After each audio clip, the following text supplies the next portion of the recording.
The topic of this video will be my vintage baseball card collection.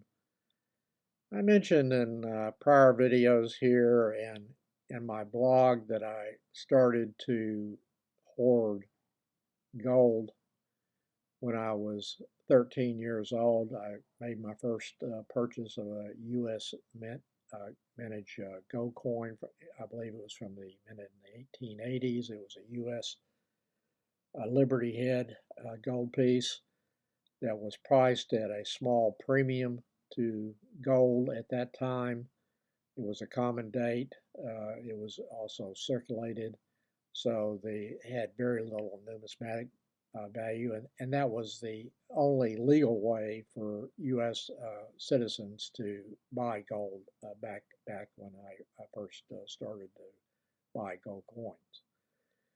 I also mentioned that I decided to, at about the same time, take out every coin that had silver content in them, and that would be dimes, quarters, and half dollars minted in 1964 or earlier. And the decision to do that was somewhat simple-minded. It was just I had heard that the U.S. government was taking the silver out of the coins, so the coins must be more valuable with the silver than without the silver. So I took out what I could afford out of circulation. And I later sold all of that junk silver for when silver went over $42 per ounce. At the same time, and I've collected various items in addition to coins and stuff. I mean, one of the more lucrative collections is because I paid like a penny a card, if that, I guess. A penny a card with the gum was baseball cards, and I started to collect them in the latter half of the 1950s.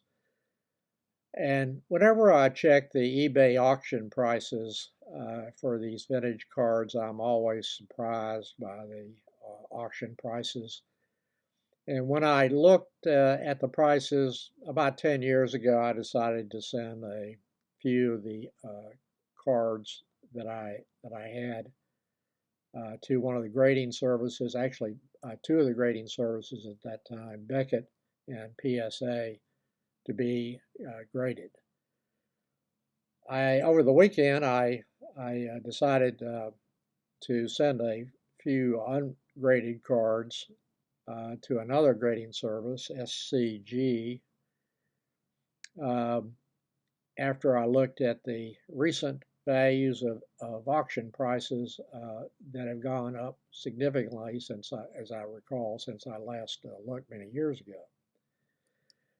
An example of the grades from, about 10 years ago, as I said, and these are both graded by Beckett, are 1961 Hank Aaron and a 1961 Yogi Bear. The Yogi Bear is graded at 8. The Hank Aaron is graded at 7. Those are very high grades for those cards, and they both have the same aesthetic appeal to me, just looking at them with the naked eye. But you can see that the Hank Aaron was graded at an 8 on the edges, and that has, it didn't get a 9 even though the edges are clean, because it looks like there's a small mark, barely visible on the right edge. The centering was 7.5, and the centering on the Yogi Bear card was 8. And you can see there's only just a slight difference in the centering of the two cards. But that's enough to cause the grade to be lower for the Hank Aaron card than the Yogi Bear card.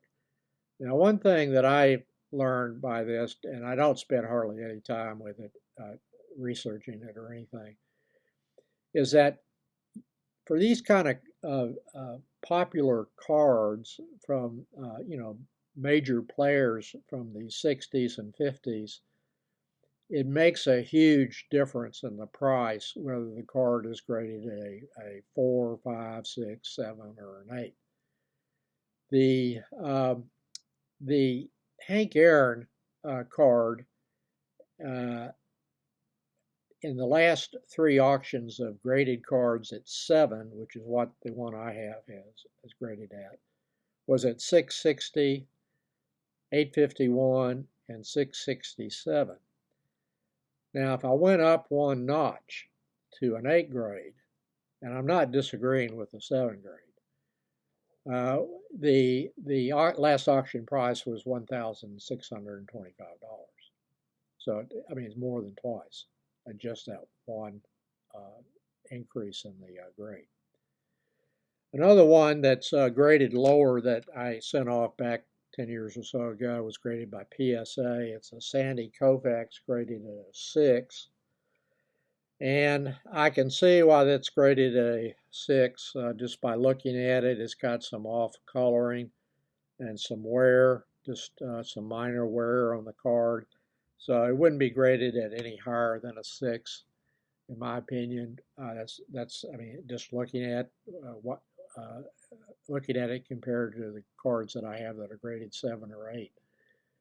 The last eBay auction of a 6 graded card, 1960 Sandy Koufax, was $238, and at an 8 graded went for $1,025. The Topps rookie card for Pete Rose I had graded back then, and it's a 7. And this is actually more valuable than these other cards now. I'd see absolutely hardly any reason to hit this at a 7. I see it as an 8. The centering was given a 7, which I guess I could say it's a little off center on this one edge here. So I guess I have no problem with that. But the corners were given 6.5, and looking at them as hard as, and taking off my glasses and looking at them and every which way, the corners are all look sharp to me. They're pointed, there's no wear on them and so forth. So at a minimum, they should have been graded an 8 or a 9. But it makes a huge difference again where this card is, because a 7.5 was recently auctioned at $3,269, and my card looks like an 8 to me.